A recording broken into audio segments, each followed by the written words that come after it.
צעיר, צעירה, כשמקיימים יחסי מין לא מוגנים, הסיכוי להידבק באיידס ובמחלות מין נוספות מכפיל את עצמו בעשרות מונים. ולכן מפסיקים לקיים יחסי מין. למה לקיים יחסי מין, אם אפשר פשוט להיות ידידים? כל אלה מספרי טלפון של בחורות שקיבלתי ב10 הדקות האחרונות בלי לבקש, כי אני מני פאקינג פאר. די! ובכל זאת, אני לא מקיים. נו, אני מאז אנשים לא מקיימים, כבר לא צריכה להחליף סדינים.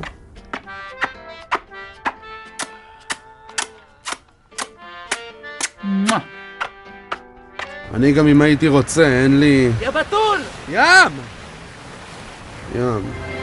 לי בכל מקרה אין זמן ליחסי מין!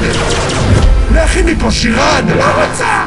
אני לא מקיימת, בעיקר בגלל שיש לי חרדה מדייטים.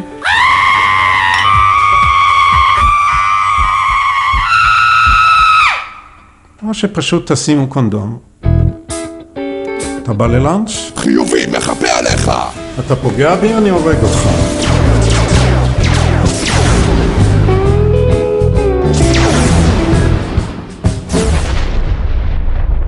היי טייגר. היי מאמי. קרובת משפחה.